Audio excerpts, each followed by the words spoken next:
Hey, how's it going, everybody? Welcome back to another episode. I'm sitting here with Eric Smith of Pak Exteriors, and he's up here in Colorado, not too far away from where I'm at. I'm in Boulder, he's in Inglewood. And Eric got put in touch, I got put in touch with Eric by a mutual friend, Ethan Vandehei, who we had on the podcast not too long ago.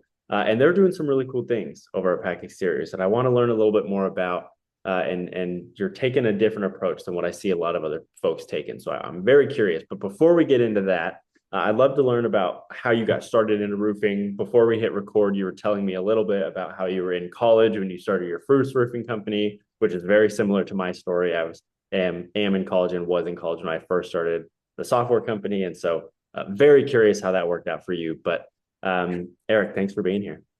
Yeah, no, thanks for having me, man. I'm excited.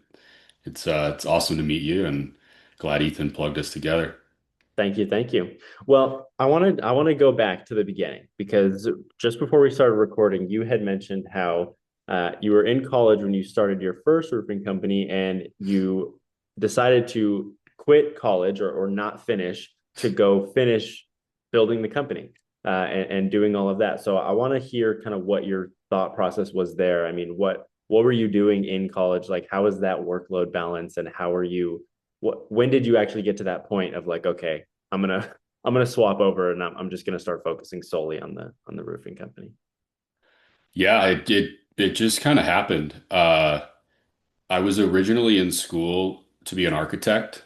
Um, I grew up, I loved drawing. I was in CAD classes, AutoCAD all through high school, and um, either wanted to like design video games or be an architect. And my stepdad at the time, I got into roofing, I think the way a lot of people get into roofing. They knew someone that was, knocking doors and making a great living, just knocking doors and selling roofs. And that was my stepdad. And I was working in a call center full time while I was in school full time. And I just hated that job. And I was just kind of suffering through it, wait until I could get my degree. And he was like, you just come out and try. And um, I'm still a pretty introverted person. I kind of always have been. But I was like petrified to go to go knock doors. But I just didn't like my job so much that I finally was like, okay, let's do it. And I kind of fought through that fear, and it was a huge pivotal moment in my life to push through something like that and then start to have success. And I got really good at it. And I was selling for another company that was here in the market. They were a really big name at the time and really awesome company. And um, was one of the top salesmen there within my first year. Uh, and then all of a sudden that company just kind of fizzled out. The owners split up and it just wasn't the same anymore. And so me and one of the other sales guys there were just like, why don't we just do this ourselves? We know how to get the business. We know how to schedule the crews. We know how to order the materials. And so we just did what we were kind of already doing, and made it into our own business. I was either just about to turn 22 or 22 at the time. Um, had ignorance on my side, just didn't know what I was doing.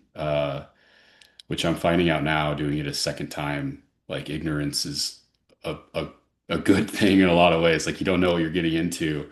Yeah. But yeah, and I was in school and I had since shifted my entrance my entrance into roofing started to get me to think about like sales and entrepreneurship and maybe I could come out of my shell a little bit and have more of that type of profession. And so I had actually shifted to business, um, from architecture to business. And so then I'm, on the path to a business degree and the company takes off. We had some really good storms and I kind of felt like I had to pick one or the other. And I'm in business school, but my business is doing well. So being young, 22, and I just felt, this is what I'm in school for and it's already happening. So let's just do this. And I do wish, like, I think you're smart. You're staying in and kind of pushing through that finish line. And I was not as close as you are, but I probably had another year left. Um, I told you I tried to go back. And once you're an old guy trying to go back to school, it's just not the same. I just Yeah. forgot how to learn sort of. And But yeah, For anyways, sure. long-winded. That's kind of my story of how I got into to roofing. Totally, totally. I think that's awesome because I there's just so many similarities between what I do and what you do and the timeline of how everything kind of came together. It's so interesting to hear another person have that experience. Um, what if you don't mind me asking, what like revenue were you guys pulling in when you decided to kind of do that full time You as know, a when 22-year-old in roofing? yeah, where that happened, it's foggy. I don't remember exactly like where in the journey I actually left. But I'll tell you when we started, I was selling for that other company, and I had never worked a fresh storm before. Mm, So I was knocking doors on areas that I knew that had old storm, and so we that was like really kind of our strength is we had learned how to drum up old neighborhoods with old damage, mm, and turn them into a storm. And so when a fresh storm hit, we were like, at that time, this was 2007.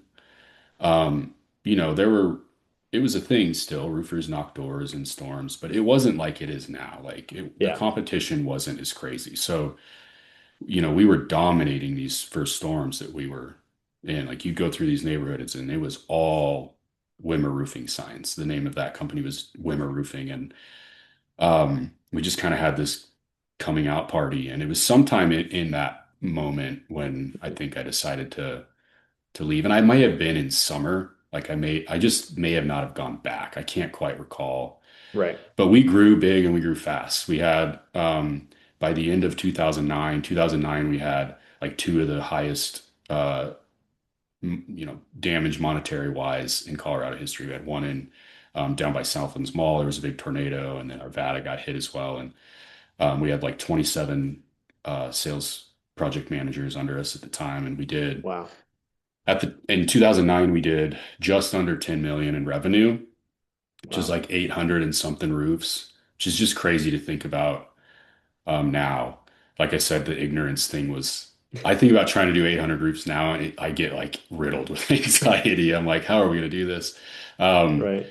but yeah, I think nowadays that'd be probably like 20 or 25 million in revenue. And then we had a good storm in 2010, and then the storms kind of tapered off, and um, we didn't kind of going down another path here. But we kind of didn't know what to do at that. I didn't think we had the entrepreneurial maturity to know what to do when Mm, kind of that lifeline was gone. And yeah. that's kind of where we made the conscious decision to exit and Yeah. sell. So we For sold the sure. company. For sure. 100%. No, that makes sense.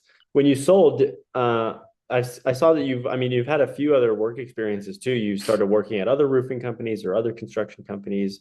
If I'm not mistaken here, you also worked at ABC, which is cool, for a couple of years. So tell me, after you sold, where did you go there? What was like the mindset of like, okay, got a little bit of cash in the pocket, sold the company. What was like next for you?